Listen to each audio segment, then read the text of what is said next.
and welcome to a new video. Now, this is Cluedo, or Clue for those of you in North America. It's a board game centered around a murder mystery where players uncover the perpetrator, location, and weapon used in a murder. It may even have been one of the players themselves. Ooh. And it's fine. It's not an awful game, but given the game's being designed today, there's a lot of better options out there. Now, I'm by no means a world-renowned game designer, but it's a little hobby of mine to tinker with little game experiences, particularly those that use existing game components. So I wondered if I could make a game that you could play with a Cluedo set, just to wring a little more enjoyment out of those little plastic pieces and the cardboard mansion that's collecting dust in your bedroom cupboard. And so I introduced to you Honcho, or Honk for those of you in North America, a two-player cooperative spy espionage game where you infiltrate a high society drinks party disguised as waitstaff to ascertain which of the guests are head honchos in the criminal underworld and apprehend them before you become too suspicious. And it's fine. It's not the best game in the world, and I haven't finished putting it all together yet, but it's an excuse for me to redesign the characters in Cluedo to be something more appropriate for the setting.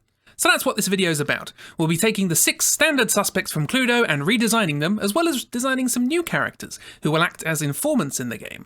Exciting stuff. Right, let's get started.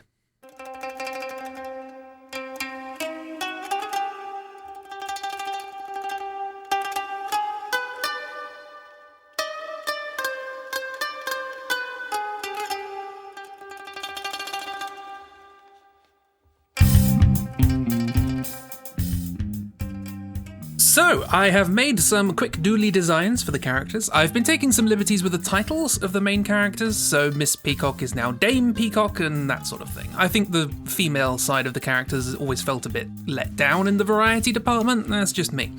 Also, you can see I've made some designs for characters based on the weapons in the game, representing informants in our story. So, you have, for instance, codename Revolver, codename Wrench, codename Candlestick, etc, etc. It's all good fun. So, let's see how these turn out proper. So we begin with Colonel Mustard, a rather rotund and short fellow, not really in keeping with what you'd expect from a colonel. In fact, this is what first tipped off the agency to his potential criminal leanings, the implication that he might have risen through the ranks in a kind of roundabout, almost circular way. He's a very loud man. Volume knob is always stuck on 11.5. I imagine that's his nickname, actually, Volume Knob. But this just makes people thankful for the moustache, really, because it's so big, it acts as a kind of sound baffler, you know? Shave it off and we're going to have to start worrying about the structural integrity of whatever building he's in. Quite what his potential criminal leanings are remains to be seen. Perhaps he's involved in a large-scale corruption in the higher echelons of the military. Perhaps dodgy dealings with military contracts. Perhaps selling weapons to black market operators. There's a lot of underhand things he could be doing. And let's face it, he is small enough to fit under most people's hands. He also waltzed into the party and demanded bits. Just a plate of bits. He didn't explain what bits are, he just wanted bits.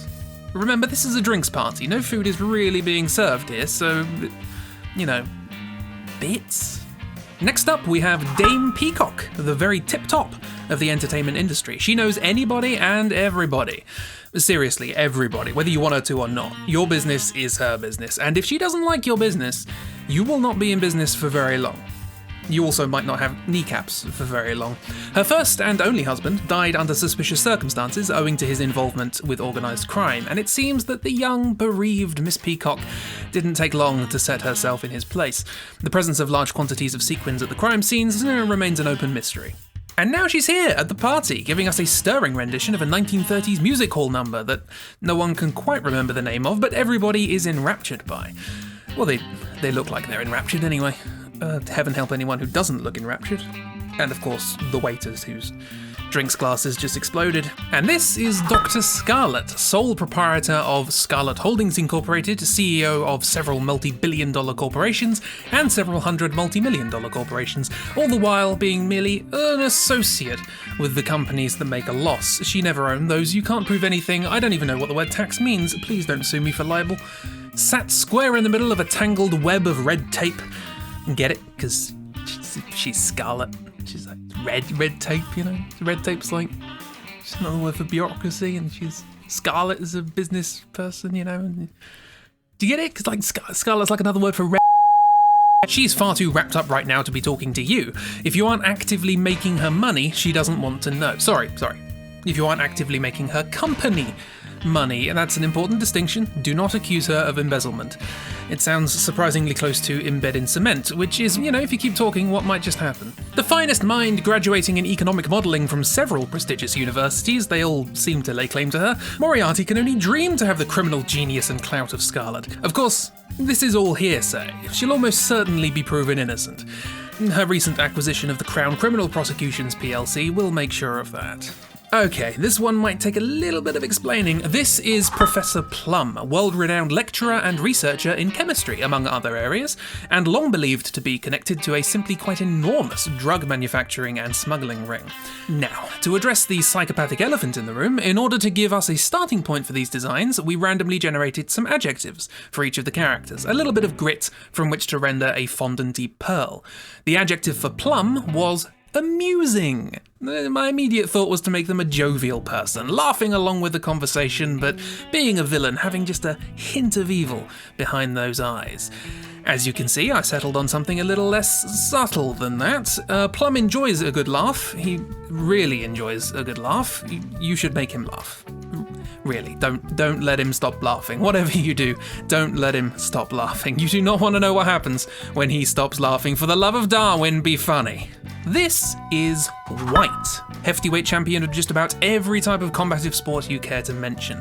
White is her stage name, of course, but if you ever find out her real name, you probably won't know it for long. It's fairly clear how White got to her position of power. While you don't need to be able to deadlift a piano to be intimidating, it does help, particularly if while doing so you like shouting the word catch. In fact, White is more than just muscle. With a head for statistics and odds like no other, she's very much cornered the gambling and betting markets from boxing to horse racing. The fact that she also owns many of the horses and quite a few of the boxers is purely incidental.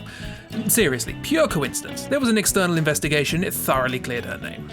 It didn't clear the previous investigators' hemorrhages, but that was also incidental. She also keeps pigs. That's nice, isn't it? She calls the big one Bricktop.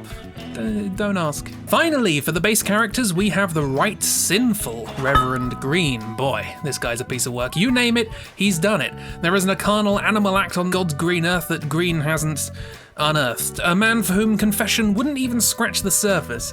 Not as much as he'd like, anyway. Lots of fun at a party, though. Just don't stick around after midnight.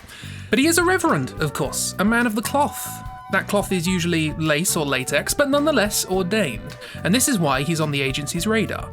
How? What dirt does he have on those higher up in the church that allows him to get away with this and not be stripped of, well, let's not give him ideas. I don't think there's a punishment he wouldn't enjoy, to be honest. With hints of a criminal cabal incubating within the church under the intoxicated tutelage of Green, the agency is investigating him under the request of a number of high flyers in the church.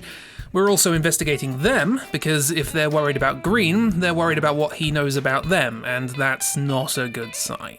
And that's it for the base characters in Cluedo, or Honcho rather, but our game has twice the amount of characters, the informants at the party who may or may not dish the dirt on their criminal overlords. They are still to come.